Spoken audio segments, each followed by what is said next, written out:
Hi, everyone. I'm just going to wait for a couple minutes, see if anybody hops on. I'm going to be looking both ways. I am on Instagram Live and YouTube Live as well. So I just want to let everyone know hi. I am discussing a murder trial that I am very closely related to the woman who murdered her ex fiance.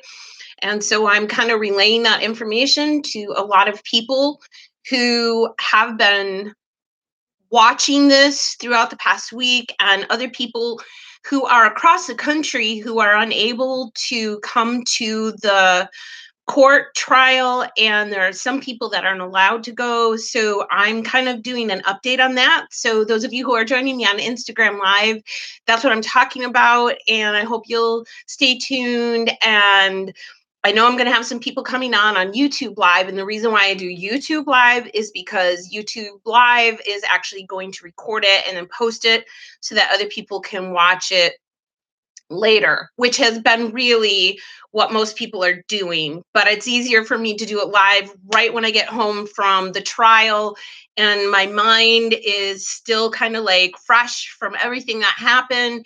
And today was a very interesting day because the state rested and Donna took the stand today for defense. So that's what I'm going to be talking about, and it is 5:30, so I'm just going to go ahead and get started. I want to thank all of you for watching and joining me, and for those of you on YouTube that are going to be watching this later, I just want to first of all tell you that I love you, and I love Donna. I love Donna very much. Um, it is not my wish that anything bad should happen to her.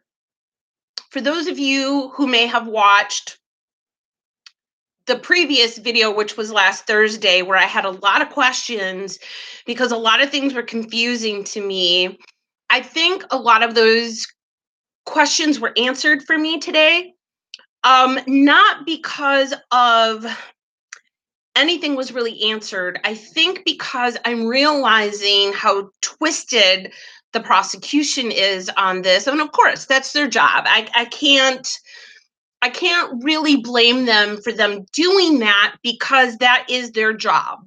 Their job is to prosecute Donna. Their job is to make her look bad. And so I did have a lot of questions. I did not go to trial on Friday, so there are some things that I did miss. So I'm not really sure what happened on Friday. I do know that it didn't go very well from what I was hearing out in the hallways. I tried to ask somebody in the courtroom, and I was told that she doesn't go blabbing around about things, and that's not what I'm doing. So I really want to make that very clear, that I'm not blabbing and I'm not being rude and I'm not gossiping. I am giving you my opinion, my take on things that are going on through the trial.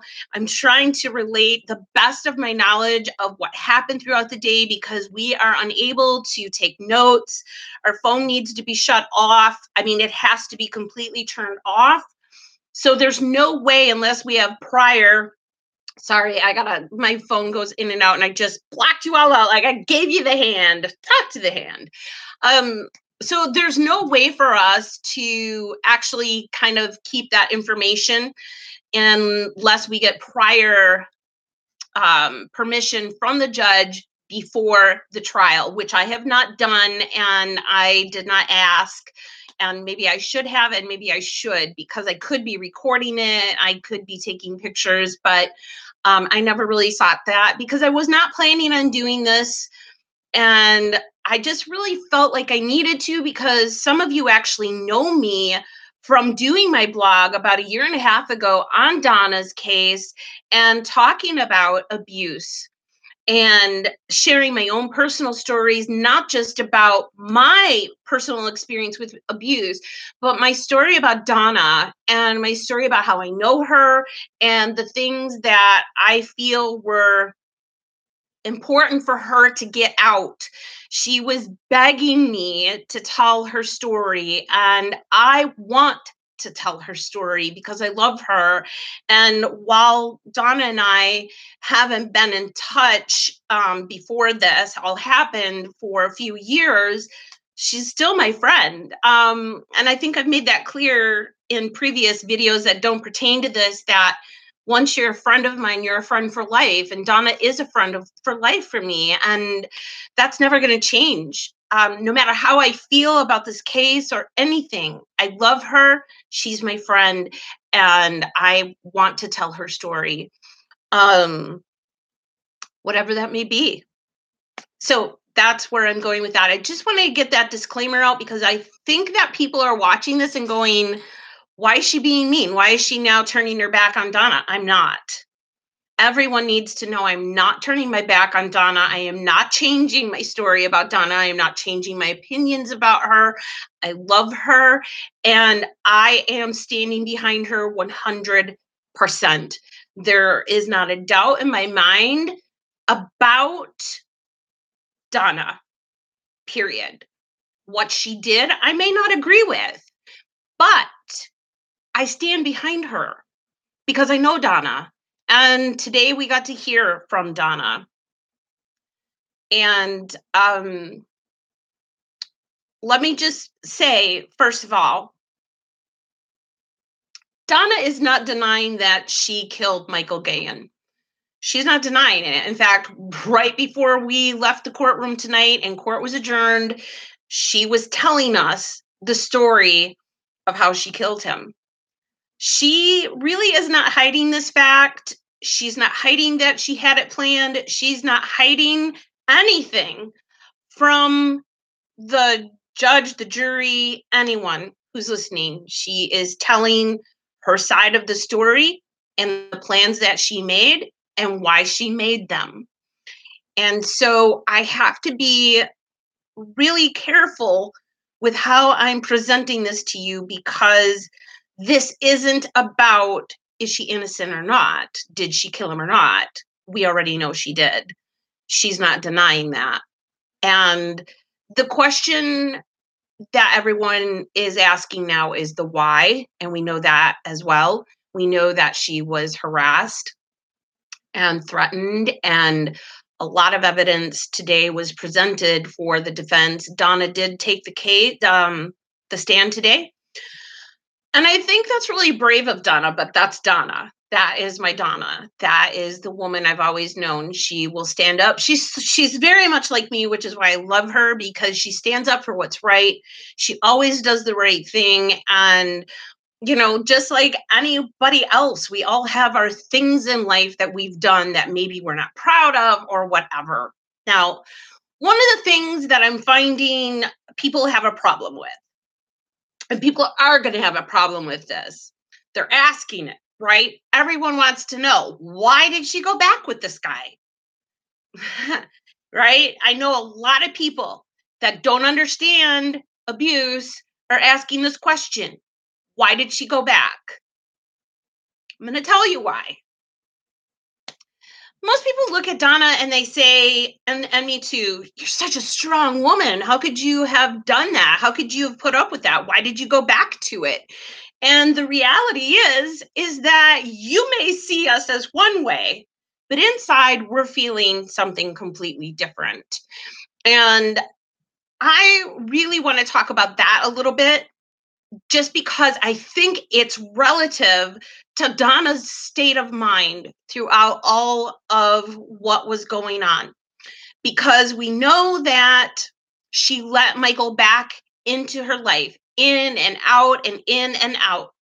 But there were a lot of promises being made by Michael that he would, if she would just do this, he would leave her alone.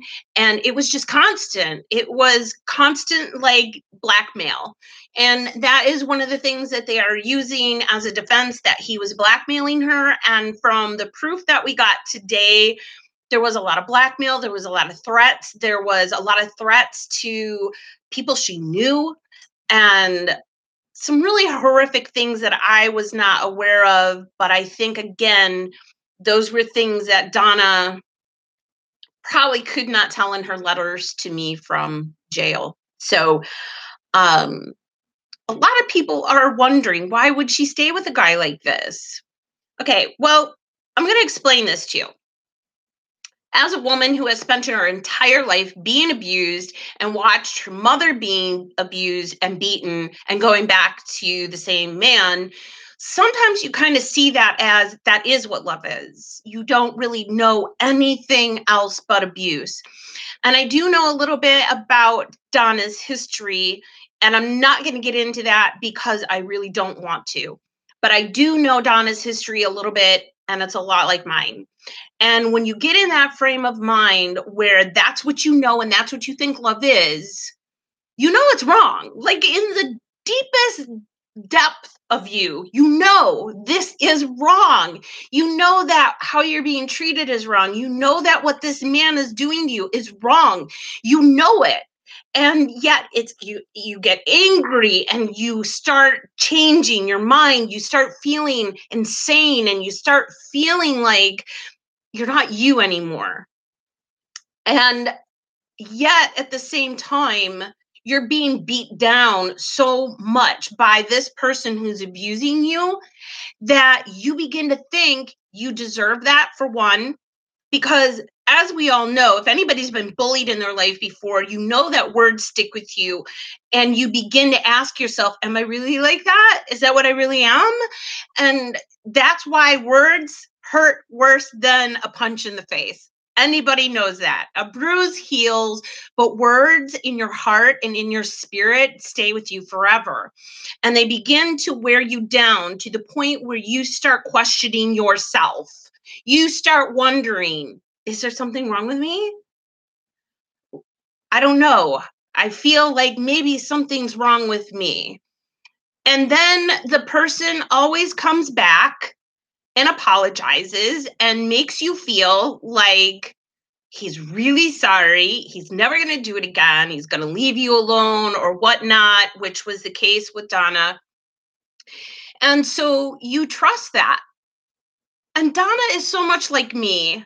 And I believe that a lot of women who are abused are a lot like me.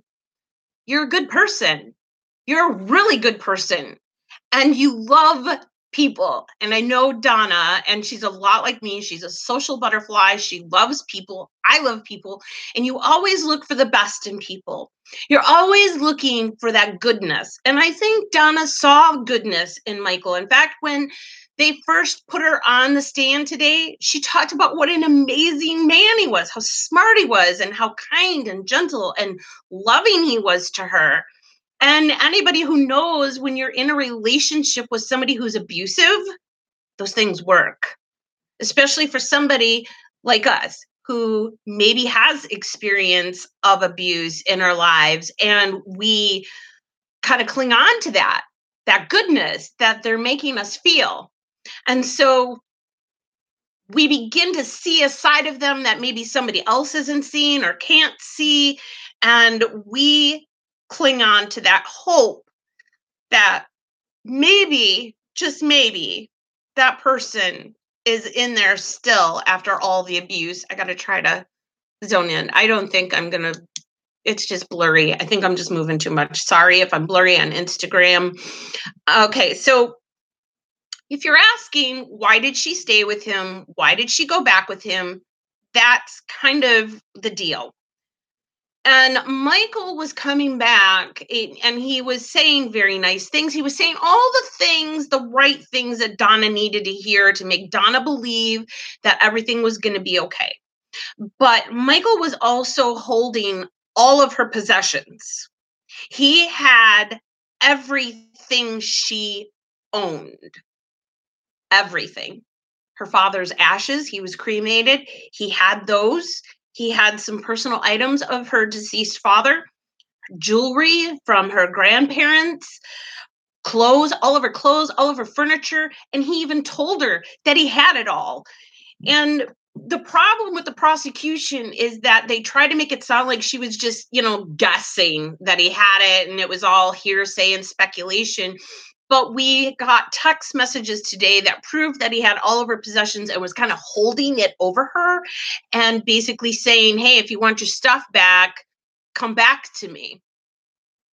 And so Donna was feeling very broken at this point. She was being manipulated.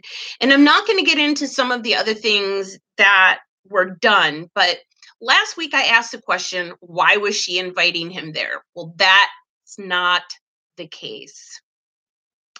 And again, I feel guilty. And I think a lot of people who are watching this trial who didn't really kind of know everything and what we heard, were going, what the heck just happened? Now, I didn't know any of this, right? And I said that last week, right? And I was really, really hurt by it. And I felt betrayed. And I am guilty. And I'm asking for forgiveness for anybody who heard that and thought I was turning against Donna. I am remorseful for even feeling that way towards Donna. So please accept my apologies, because that's the prosecution's job, to make everyone doubt her. And if the prosecution can make her closest friends go, what the hell, Donna, then they can do it to the jury. If the prosecution can manipulate her friends into believing something bad about her, then they're going to do a really good job manipulating the jury into thinking the same thing. So I'm really glad. I wasn't even going to go today, but I'm glad that I did, because I got to hear the story directly from Donna. And I am so proud of her that she is so brave to get on the stand and tell her story. And I'm proud of her, because it has to take a lot of guts, because she's able to tell her story the way she wants to tell it right now, the truth, the way things happen, but the prosecution is going to come after her and they're going to eat her alive. And I'm not entirely sure I can handle that, because I am a truth seeker, and I really am very much into the truth, and to watch people twist it for their own gain really bothers me. And knowing that that's how they manipulated the truth last week really irked me and hurt me. And look at what it made me do to my friend Donna, and how I felt so overwhelmed and so consumed with feelings of betrayal, and just like, what happened? I don't know. So a lot of this information is coming out that she did not invite him to these places. Okay, let's get that clear. She did not invite him to these places. However, she felt like she needed to tell him, I'm leaving, I'm gone, I'm getting out of here. And, it's just what we do as a strong woman. As a strong woman, we want to tell the guy off. Like, dude, I'm out of here. I'm over you. Just shut up. Get the F out of here. And that's what Donna was doing. And that's, just Donna's personality. Just anyone else, maybe, that doesn't have personalities like me and Donna would just be like, get out of here. And, that would be it. And you'd be gone. But we're those types of people that when we get harassed, we don't like being pushed around. We don't like being pushed around. And, we may go back into abusive relationships due to our own insecurities and low self-esteem, even though she's a beautiful woman and strong and amazing. Something inside Donna is hurting to make her be with that type of man. Same reason I was with those type of men all of my life until recently. So that low self-esteem, it will make you just feel like I have to push back. And so when we get pushed, we push back. And what happens is being pushed back is kind of causes some problems. And I am the first one to say pushing back really does cause problems. It just keeps stirring the pot, but we can't stop because we want to show that other person how wrong they are and to just stop it. And we keep saying, stop it. And I've had conversations like this before with abusive people. You just keep saying, stop it. When they keep pushing you, you just say, stop it, knock it off, instead of ignoring it. right? So that was Donna's mistake. Not really. That's her personality. I don't want to call it a mistake. So I strike that comment because it's not a mistake. It's just her personality, and that's it. Okay, so as we're going along, we're finding out that Donna did not invite Michael to any of these places, particularly in Hawaii. And in fact, she told him, no, do not come here. There are text messages that were read today where she specifically was saying, don't come here. This is not a good idea. I just want you out of my life. Do not come here. She just told him that she was going on vacation to Maui just to get away. And he followed her out there and found out where she lived and moved right next door to her. And now the prosecution brought up a picture, and I wish I could show you that picture because I had it, and it's on my blog, Tristine Denise something. It might be blogspot.com, Tristine Denise. That might be it. I want you to go to that if you can, and I want you to take a look at that picture of her and Michael Guyan in Hawaii and my comments that I made. This was almost 2 years ago that I made a comment about this. Now, the prosecution is saying, oh, she's so happy. Look at, she's smiling. She's with Michael Guyan. And I think that's what they presented on Thursday or Friday. And one of the very first things, anybody who knows Donna, you looked at that picture and you said, something's not right with Donna. You could see it in her eyes. She's got a smile, but in her eyes, she's not happy. And what's really funny about that is they did bring that up today about that picture. And they talked about the smile. Sorry, I'm going to take a drink real quick. They asked her why she was smiling in these pictures. And she's like, well, I'm outdoors. I'm, at the beach. But and her exact words were, but that wasn't a happy smile. How many of you know the non-happy smile? You know where you're faking it, you're forcing it, you're pushing it? That's what she was doing, and you could see it. And the minute I saw that picture, when I started investigating this before I even talked to Donna about anything that had gone on, when I found out that she had done this, I went and looked it up, saw all these pictures of her, and Michael Guyan in Hawaii.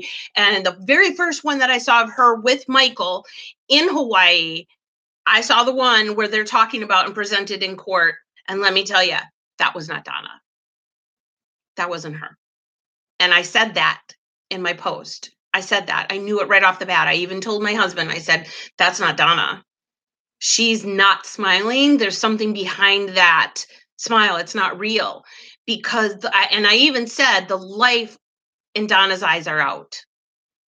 Donna is an amazing, full of life.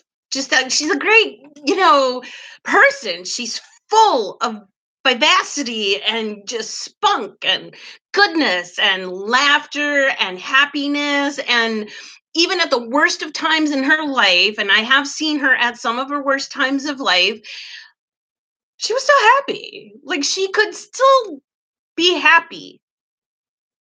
And from someone who knows how to live that I'm so happy life and pretend like you're smiling with somebody you really don't want to be around. And I know that. I knew it. I saw it in her face. I saw abuse in her eyes. And I know that look because I've had that look a million times. So the problem with all of this is the blackmailing, the abuse, the threats. They're all there. They're all on black and white. They're all printed out for everyone to see. Now, I told you that I wish this wasn't a self-defense trial. I still feel that way. I'm not going to lie. However, I'm going to change my opinion about the judge too, because I'm a woman and I can do that. But I'm going to change my opinion on the judge because I feel like over the weekend, she really looked at some things going on and decided to change her mind on some pre-trial decisions, which really ticked off the the prosecution today, but I was really happy.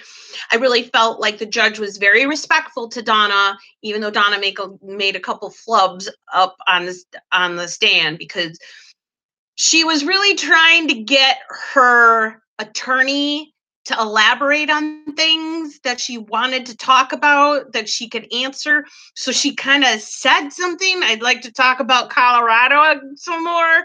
And the judge was like, you can't do that, but she was really nice about it. I wouldn't say she was condescending or rude, but I think she was just kind of like, you can't do that. And then, like I said, she changed her rulings on some pretrial things, which I was like, bravo, yes, good, I'm glad. So I really feel like that the judge is really kind of examining this case very closely and hopefully is seeing that what the prosecution was presenting is not exactly what it is. So I really hope that this continues that way and that the judge will, start allowing more of the things that were decided in pretrial that couldn't be done can now be offered into testimony and witnesses. So I'm really, really glad about that. And one of those situations is Guyan's ex. And I believe it might be his ex-wife or his ex-girlfriend that he had a child with. And a lot of the testimony, not a lot of it, but some of the testimony today was brought up about this situation with the ex and the child. And he had threatened to actually kill his own son to try to get her back. He had threatened to kill her brother, which was the same thing that he was doing to Donna. So the pattern is the same. And at first, it was not going to be able to be allowed into court from the pretrial. But the judge over the weekend made a decision by looking over everything and decided that they were going to try to let this in. So, oh my goodness. I'm being harassed on YouTube, so I need to deal with this real quick. Okay. Sorry about that. I have people that are harassing me on YouTube. I've exposed a YouTube group and they're all harassing me on my live chat. Isn't that nice? I mean, I'm talking about something serious here and I got people that want to harass me. You know what? Get off of my channel because, okay, you're going to be reported. So there you go.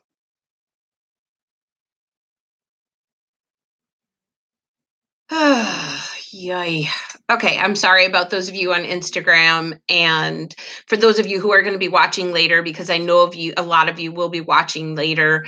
I really want to apologize for these people that are acting inappropriately because this is a very serious subject and I know a lot of you are coming here for the content that I'm presenting because you can't watch this. And I am incredibly sorry that these people are doing this to you because they're not doing it to me, they're doing it to you who are watching this. They're trying to kill the thread.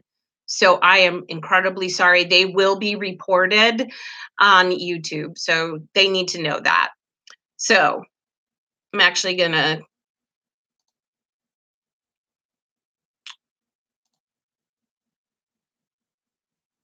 excuse me while I do this.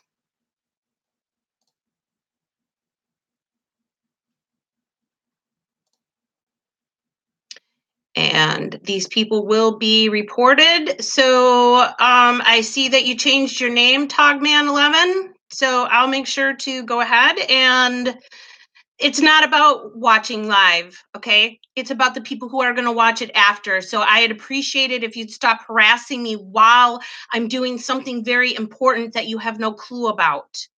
So you will be reported, and I'm done dealing with you now. Okay, so I'm really sorry about that, people.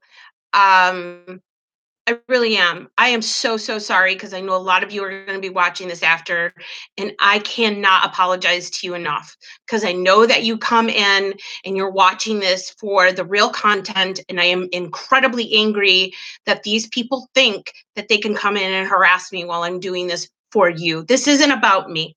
This isn't about numbers. This isn't about how many people are watching me live. This is about the people that can't be at this trial. This is about telling the story that people can't hear. And I'm so sorry that you have to be witness to the harassment that I receive from these people.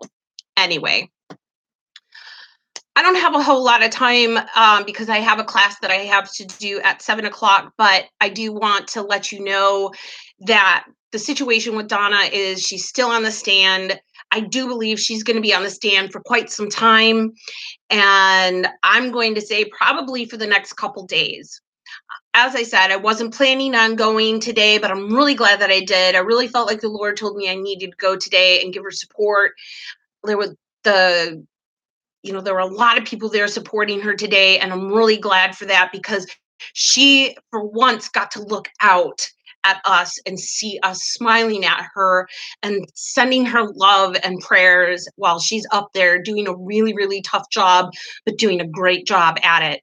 And like I said, I'm incredibly proud of her. She's got to be incredibly brave to tell some of the stories that she told. And as I said, the prosecution is now having a really hard time because when they first started interrogating all the other witnesses for their side, they tried to make it look like she was a cold-blooded murder. And the very next day she was out partying it up, whooping it up. And so now as the defense is trying to bring up that very situation, the prosecution doesn't want to talk about it. Well, of course, they don't want to talk about it because they know that it's going to show that everything they're presenting has been a lie and wasn't true. So, and the judge, again, is really allowing that to happen where, I think last week that went to flown, so I'm really glad that the judge is really looking at this case a little bit differently over the weekend. So I'm glad for that. The other thing is, I'm not entirely sure when the defense is actually going to stop questioning Donna. I know, like, the last thing that we were talking about was when she murdered him and, like, what was her perspective of it, what happened. And then they were talking about when her mother passed away and the gathering that her and her family had as after her mother passed away on July 7th and why she left on July 8th. So they're going to continue on with this and try to continue on with the abuse. I'm not entirely sure how much more documentation we'll have. We know that there were tens of thousands, according to the defense, tens of thousands of texts between Guyan and Donna. So there's a lot of information, and they have to pick and choose the right ones that's going to help her case. And a lot of the stuff that was brought up today was very detrimental to Michael, not to her. And as I said before, as an abused person, as someone who was in abusive relationships, the language in her messages to him, I could totally relate to. I got it. And my heart went out to her. And all I could do was just look at her and just try to smile and, in my eyes, just tell her I love her and I'm praying for her. And she's so brave. I just really want you all to know how brave Donna is. For those of you who are going to be watching this later, who are really close to Donna, I know Dayton's watching, and I just want to thank you for watching and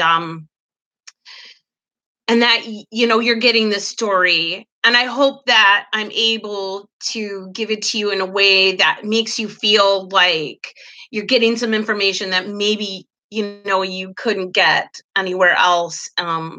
Because I know the papers, they're skewed, they're biased, they're not giving you all the information, they're not giving you the feeling of the courtroom, they're not presenting Donna in a way that I think would be acceptable. They had the newspaper in today taking pictures of her on the stand, and it was almost like they were picking the moments when she didn't look remorseful.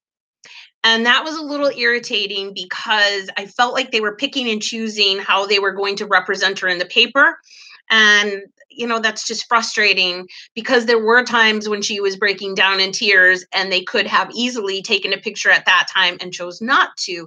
So there are things that are going on behind the scenes, behind the paper, behind the articles, behind the photos that you don't get to know. And that's why I do these videos for you so that you're getting good information, accurate information from somebody on Donna's side who loves her, who cares about her, and is really can understand what she must have been going through, not just at that moment that this all occurred, but what led up to it and how she was being pushed and how she felt that she wasn't getting the help that she needed. And that's the other very unfortunate part about this today is the confession that the Kenosha police just didn't help her. They wanted nothing to do with this. And it's just very, very unfortunate that the Maui police did their job and Kenosha County decided not to.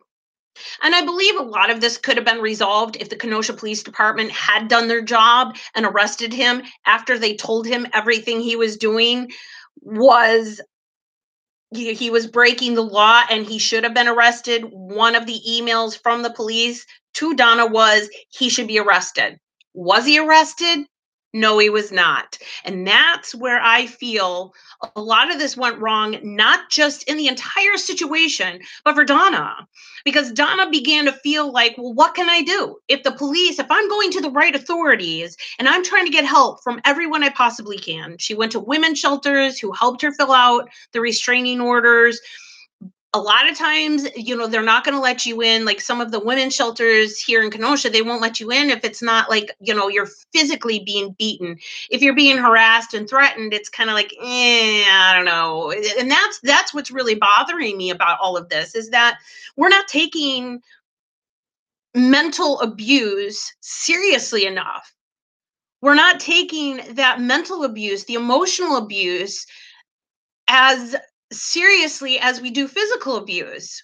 I told you at the beginning of this video, I'd rather take a punch in the face because the bruise is going to go away than the mental abuse that comes from somebody that you love and care about. And you begin to feel that very personally. And so I think that for me personally, that's what needs to start being considered. And that was one of the things that the defense brought up today was that there's a law, and I can't remember the name of the law, so please forgive me, where harassment is under abuse, whether it's acted upon or not. Any threats made is abuse.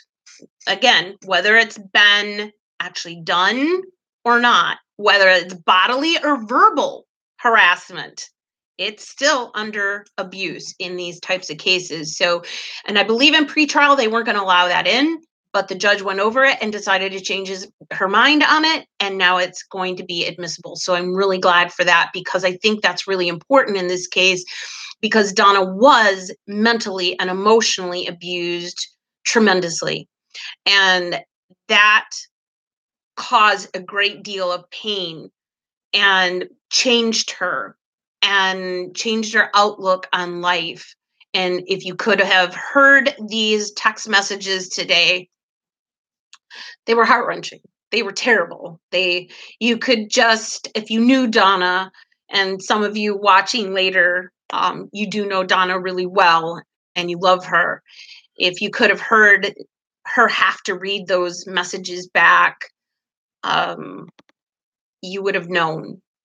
Like you just know. You could hear Donna's voice in it and that plea and that strength that she has as she's trying to fight this because Donna had to fight it. Donna felt like no one else was fighting for her, so she had to fight for herself.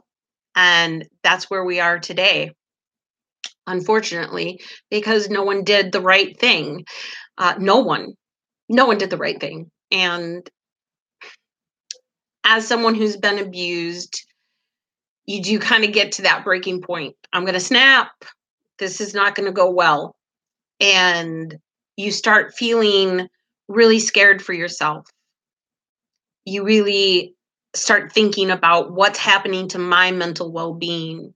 And Donna never had the experience that I had in order to get away from the abuse long enough to really make peace with herself so that she could start having healthy relationships. And that's very unfortunate. And unfortunately, things got out of control for Donna and she felt helpless. At least I was physically abused by my ex-husband. So when I called the police, they came and they arrested him. Unfortunately for her, there wasn't a lot of there was some physical abuse that we learned of today. But nothing that could be proven. There's no marks on her, there's none of this or that. So that's why the prosecution is really trying to give her a hard time about the defense issue is that she had no marks on her, she had no cuts, she had no bruises, whatever. But we do know from some of the text messages that she has relayed to him about the incidents that he had done to her, that there was a lot of abuse. There was rape. There was It's hard for me to even talk about because it was so hard for me to listen to today. I can't imagine how Donna went through this and relived all of those messages and all of those things that he did. And when she did tell the story of him raping her, she broke down and my heart broke. I couldn't even I had a hard time even looking at her, not because I was ashamed of her, but my heart was breaking for her. And I love her so much that it was really hard for me to see her feeling that way and knowing that that was done to her and how he took advantage of that, how he had been privately filming her and taking pictures of her and then using it to blackmail her and harass her and use it against her so that she would always come back to him. So when people say, why did she go back to him? She had some pretty good reasons. He has a record of acting out things that he said that he would do. He shot at his ex-girlfriend's brother's window at his house. So he was a real dangerous person. And if nobody's going to help you, what do? And as someone holds something over you, a child's life, and he did that with his ex-girlfriend, and he did it with Donna, and he got very close to Donna's daughter, and then started manipulating the situation with her, and then started using Donna's daughter against her and threatening her. So that's kind of the gist of what went on. A lot of it was timeline, where she was going, how Michael Guyan got there, the conversations, the abuse that went on. And I do believe that Donna's going to probably be on the stand for at least for the rest of the day tomorrow and probably Thursday. And I believe that a lot of it will be, I know tomorrow, the defense might wrap up tomorrow. I'm not entirely sure because they got to the end of when her mother passed away, which was 2 days after she shot Michael Guyan. So, and then she left 2 days after that, or the day after her mother passed away. So I'm going to wrap this up. And I just want to tell you, for those of you who are going to watch this later, because I know a lot of you watch later, and I just want to say that for those of you who love Donna and, want to be there for her, this is how you get to be there for her. You get to hear this and you get to know what's going on with her. And I hope that I'm presenting this in a way that makes you feel like you're a part of this if Destiny or Sydney is watching, please know I love you girls so much, and my heart goes out to you. And you've got to know your mom loves you so much. And for her brothers who are watching, she does love you. I know she does. And um, for all of you friends of hers who are watching too, I wish more of you could be there and to support her. But those of us who are there are trying our best to stick through this the best way we know how. It is emotionally draining and really hard to hear the story on both ends of it. So I just want to say that, and I want to say God bless you. And my thoughts and prayers are for everyone involved, especially Donna and her family and some of her closest friends who are going to be on trial very soon.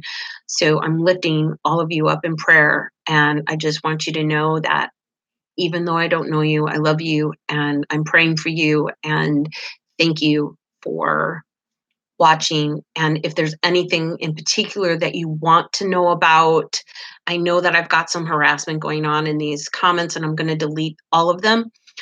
But if there's anything you want to know about the trial that maybe I didn't touch base on, please let me know. I'll be happy to answer any questions that I possibly can for you.